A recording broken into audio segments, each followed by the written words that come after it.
Hello সবাইকে, আসসালামু আলাইকুম। আপনাদের সবাইকে স্বাগতম জানাচ্ছি আজকের ভিডিওতে। এবং আজকের ভিডিওতে আমরা জাপানের one of the best technology university মানে যে বিশ্ববিদ্যালয়ে আপনার সায়েন্স এবং টেকনোলজি বা ইঞ্জিনিয়ারিং নিয়ে বেশি পড়াশোনা হয় বা বেশি ডিপার্টমেন্ট আছে, এই বিশ্ববিদ্যালয়ের স্কলারশিপ সম্পর্কে জানবো। এবং এখানে আমরা যে স্কলারশিপটা নিয়ে কথা বলবো এটা আপনার মাস্টার্স এবং পিএইচডির জন্য প্রযোজ্য। তবে এই ভিডিওতে আমরা এই বিশ্ববিদ্যালয়ে ব্যাচেলরে ভর্তির জন্য যাবতীয় তথ্য এবং অন্যান্য যত সকল প্রোগ্রাম আছে সেগুলো ভর্তির জন্য যাবতীয় সকল তথ্য নিয়েও আলোচনা করব। তো ভিউয়ার্স, মূল ভিডিওতে যাওয়ার আগে আপনারা দেখছেন স্টুডেন্ট অপরচুনিটিস বিডি। এখানে আপনারা বাংলাদেশ ও ইন্টারন্যাশনাল স্টুডেন্টদের জন্য দেশের বাইরে স্কলারশিপ, ইন্টার্নশিপ, জব অপরচুনিটি ও অন্যান্য বিভিন্ন ধরনের অপরচুনিটি নিয়ে ইনফরমেটিভ ভিডিও পেয়ে থাকেন। ভিউয়ার্স, আপনি যদি আমাদের ইউটিউব চ্যানেল নতুন হয়ে থাকেন তাহলে অনুরোধ থাকবে আমাদের চ্যানেলটি সাবস্ক্রাইব করতে।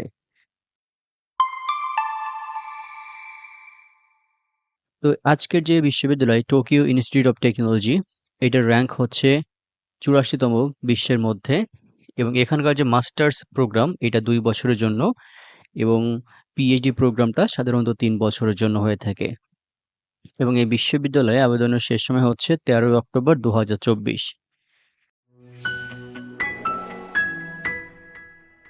এবার আসে এই বিশ্ববিদ্যালয়ে স্কলারশিপের সুযোগ সুবিধা কি। এটা ফুলি ফান্ডেড স্কলারশিপ, আপনার সম্পূর্ণ টিউশন ফি কভার করবে স্কলারশিপটা।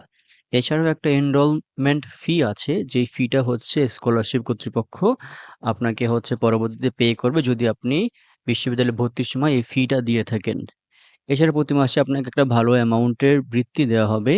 যারা মাস্টার্সে ভর্তি হবেন তাদের জন্য প্রতি মাসে 1,47,000 জাপানিজ ইয়েন, এবং যারা পিএইচডিতে ভর্তি হবেন তাদের জন্য 1,48,000 জাপানিজ ইয়েন প্রতি মাসে দেওয়া হবে। এবং এই অর্থটা আপনার লিভিং এক্সপেন্স মানে আপনার থাকা খাওয়ার যে প্রতি মাসের খরচ, এই সকল খরচ তারা বহন করবে। এছাড়া আপনার দেশ থেকে বা বাংলাদেশ থেকে জাপানে যাওয়া এবং জাপান থেকে পড়াশোনা শেষ করে বাংলাদেশে ফেরত আসার যে প্লেনের টিকিটের খরচ, এটাও কিন্তু এই স্কলারশিপ কর্তৃপক্ষ আপনাকে দিবে। এবার আসে স্কলারশিপ অ্যাপ্লাই করতে হলে আবেদন যোগ্যতা কি। যারা মাস্টার্সে অ্যাপ্লাই করবেন তাদের জন্য একটা ব্যাচেলর ডিগ্রি থাকতে হবে 4 বছরের এবং ভালো একটা সিজিপিএ থাকতে হবে। যারা পিএইচডিতে অ্যাপ্লাই করবেন তাদের জন্য মাস্টার্স ডিগ্রি থাকতে হবে। এবং আপনাকে অবশ্যই এই বিশ্ববিদ্যালয়ে মাস্টার্স অথবা পিএইচডি প্রোগ্রামে অ্যাডমিশনের জন্য অ্যাপ্লাই করে সেখান থেকে একটা অফার লেটার নিতে হবে, বা অফার লেটার নেওয়ার পর আপনি যদি এখানে ভর্তি হয়ে যান তাহলে আপনি এখানে অ্যাপ্লাই করতে পারবেন। এবং আপনি যেই প্রোগ্রামে এখানে অ্যাডমিশনের জন্য অ্যাপ্লাই করেছেন সেই প্রোগ্রামের সাথে যেন আপনার যে ব্যাকগ্রাউন্ড মানে আপনি যেখানে অনার্স করেছেন সেই অনার্সের সাবজেক্টের সাথে যেন মাস্টার্সের সাবজেক্টের মিল থাকে। মিল থাকে বলতে এরকম না যে আপনি সরাসরি এখানে ওই সাবজেক্টেই মাস্টার্স করতে হবে, যেন পাশাপাশি থাকে। যদি সোশ্যাল সায়েন্সের যেরকম আপনি যদি পড়াশোনা করে থাকেন, সোশ্যাল সায়েন্সের যে কোনো একটা সেক্টরে আপনি হচ্ছে এখানে অ্যাপ্লাই করতে পারবেন। কারণ এখানে প্রোগ্রামগুলো সরাসরি আপনি নাও পাইতে পারেন, একটা নির্দিষ্ট শাখা ভিত্তিতে আপনি প্রোগ্রাম পাইতে পারেন। এরকম আপনার জন্মসাল যেন 1988-র 2রা এপ্রিলের আগে না হয়। এবং আপনাকে অবশ্যই ইউনিভার্সিটিতে ভর্তির সময় যে ইংরেজি ভাষার দক্ষতা চাই সেটা আপনাকে কিন্তু এখানে স্কলারশিপের সময়ও দেয়া লাগবে। এবার আসি স্কলারশিপ এপ্লাই করতে হলে আপনার কি ধরনের ডকুমেন্টস প্রয়োজন হবে। আপনার আইডি কার্ডের ফটো এবং আপনার যে এই বিশ্ববিদ্যালয়ের হচ্ছে অফার লেটার প্রয়োজন হবে যেখানে আপনি এপ্লাই করেছেন। এবং আপনাকে থিসিস রয়েছে, থিসিসের সামারি এখানে অ্যাড করতে হবে। আপনার ইংরেজি ভাষায় দক্ষতার রিপোর্ট বা সার্টিফিকেট বা স্কোর প্রয়োজন হবে। আপনার পাসপোর্টের কপি প্রয়োজন হবে। আপনার যে অ্যাপ্লিকেশন ফি দিয়েছেন সেই ফি-এর রসিদ বা ভেরিফিকেশন প্রয়োজন হবে। আপনার আগের পড়াশোনার ট্রান্সক্রিপ্টগুলো প্রয়োজন হবে, সার্টিফিকেটগুলোর প্রয়োজন হবে, রিকমেন্ডেশন লেটার প্রয়োজন হবে। এছাড়াও আপনি যে প্রোগ্রামে ভর্তি হতে চান সেই প্রোগ্রাম করতে আলাদা কোনো আবেদনের যোগ্যতা বা আবেদনের জন্য কোনো ডকুমেন্টস চাইলে সেগুলো কিন্তু আপনাকে এখানে দিতে হবে। তো এবার আসি যে এই বিশ্ববিদ্যালয়ে আপনার কোন প্রোগ্রামে হচ্ছে পড়াশোনা করা হয়, ফিল্ড অফ স্টাডি কি। এখানে আমি মেজর ফিল্ড বলার চেষ্টা করব। এখানে যে স্কুল অফ সায়েন্স রয়েছে তার মধ্যে রয়েছে আপনার pure science, physics, mathematics, chemistry, earth and planetary science বা যেটাকে আমরা বায়োলজিও বলে থাকি। ইঞ্জিনিয়ারিং এর মধ্যে আছে electrical and electronical engineering, mechanical engineering, information and communications engineering, industrial engineering and economics, systems and control engineering. School of materials and chemical টেকনোলজির মধ্যে আছে chemical science and engineering, material science and engineering. Schools of computing এর মধ্যে আছে computer science, mathematical and computing science এবং রয়েছে life science and technology. এছাড়াও environment সোসাইটির মধ্যে আছে আপনার civil and environmental engineering, transdisciplinary science and engineering, architecture and building engineering, social and human science.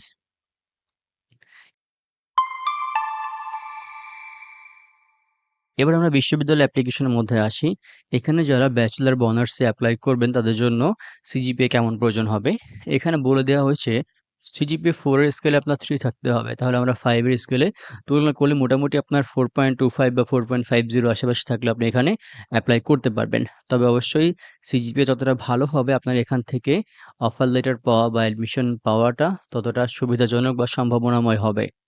এবং যারা এখানে মাস্টার্সে এপ্লাই করবেন তাদের জন্য আপনি সিজিপিএ 3 হইলে এপ্লাই করতে পারবেন ব্যাচেলরে। এবং কিছু ক্ষেত্রে আপনার সিজিপিএ একটু বেশিও লাগতে পারে, তবে 3.5 এর উপরে আশা করি হবে না। এবং পিএইচডিতে এপ্লাই করতে হলে আপনার সিজিপিএ মাস্টার্সে 3.5 এর আশেপাশে থাকতে হবে। এবার আসি ইংরেজি ভাষার দক্ষতার স্কোর কেমন প্রয়োজন হয়। যারা এখানে ব্যাচেলর এপ্লাই করবে তাদের জন্য আপনার টোফেল প্রয়োজন হবে ৮০, আইএলটিএস স্কোর প্রয়োজন হবে মিনিমাম ৬ এবং অন্যান্য টেস্টও এখানে এরা গ্রহণ করে থাকে। মাস্টার্সের জন্য আপনার টোফেল প্রয়োজন হবে ৯০, আইএলটিএস প্রয়োজন হবে ৬.৫, পিএইচডির জন্য আপনার টোফেল প্রয়োজন হবে ১০০, আইএলটিএস প্রয়োজন হবে 7.0 বা ৭।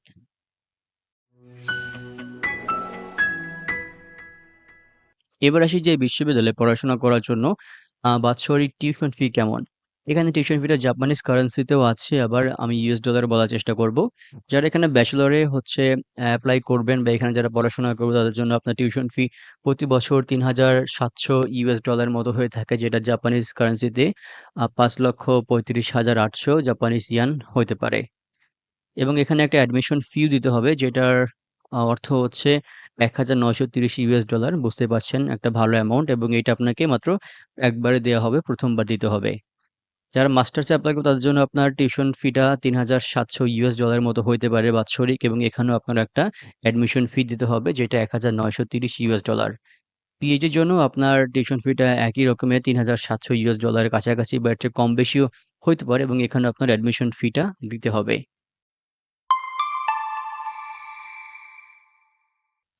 এবার আমরা আসি যে এই বিশ্ববিদ্যালয়ে যদি আপনি থাকতে চান উইদাউট স্কলারশিপ, আপনাকে লিভিং এক্সপেন্স দিচ্ছে না, সেক্ষেত্রে আপনি যদি পার্ট টাইম জব করেন বা অন্যভাবে যদি খরচ চালাতে চান, সেক্ষেত্রে আপনার অবশ্যই এখানে প্রতি মাসে থাকা খাওয়ার খরচ কিরকম হয় আপনার এই সম্পর্কে ধারণা থাকা জরুরি।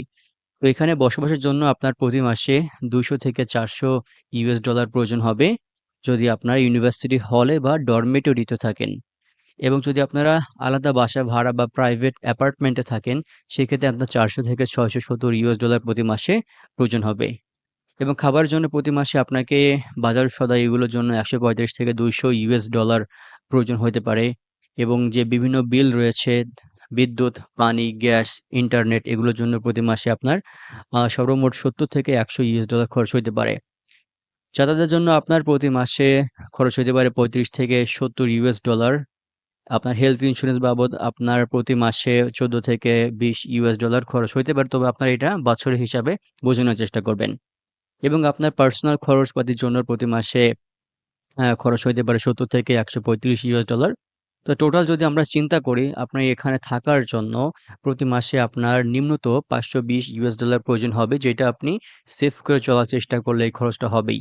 এবং যদি আপনি একটু খরচেভাবে চলাফেরা করার চেষ্টা করেন, সেক্ষেত্রে আপনার এই খরচটার প্রতি মাসে $১,১৩০ প্রয়োজন হবে।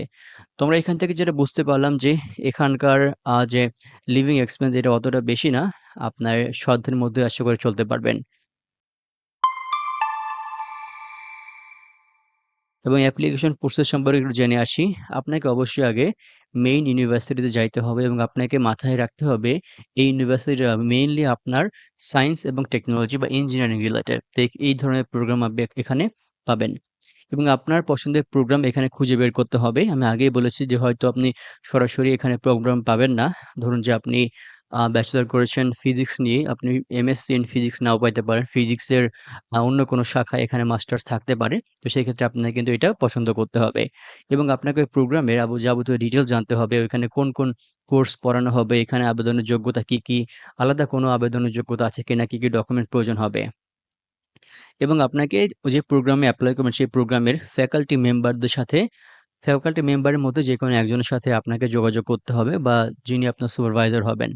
তো তার সাথে আপনি কমিউনিকেশন করতে পারেন। তার সাথে কমিউনিকেশন করার পর তিনি আপনাকে হচ্ছে অ্যাডমিশনের জন্য অনুমতি দেবেন বা কনসেন্ট দেবেন আরকি। এবং তার সুপারভিশনে আপনি কিন্তু এখানে এপ্লাই করতে পারবেন। সে আপনাকে অনেক ক্ষেত্রে হেল্প করবে। তবে একটা জিনিস মাথায় রাখবেন, যে তথ্য আপনি ওয়েবসাইটে পাচ্ছেন, যে তথ্য আপনি ইন্টারনেটে ইজিলি পেয়ে যাচ্ছেন, সেই তথ্যের জন্য আপনি কখনোই সুপারভাইজারকে উত্ত্যক্ত করবেন না। কারণ তারা খুবই বিজি মানুষ। তারা অন্যান্য দিক দিয়ে অনেক ব্যস্ত থাকেন আরকি। তো ভিউয়ার্স, এই ছিল আজকের ভিডিও। সম্পূর্ণ ভিডিও শেষ পর্যন্ত দেখার জন্য অসংখ্য ধন্যবাদ। আপনারা যদি জাপান বা অন্যান্য দেশের বিভিন্ন স্কলারশিপ সম্পর্কে জানতে চান, তাহলে আমাদের ইউটিউব চ্যানেল থেকে ভিডিওগুলো দেখে আসতে পারেন। আমাদের ইউটিউব চ্যানেলে হিউজ এরকম স্কলারশিপ এবং ইউনিভার্সিটির ভিডিও রয়েছে। সবাই ভালো থাকবেন, সুস্থ থাকবেন। সবার জন্য অনেক, অনেক শুভকামনা রইল। আসসালামু আলাইকুম।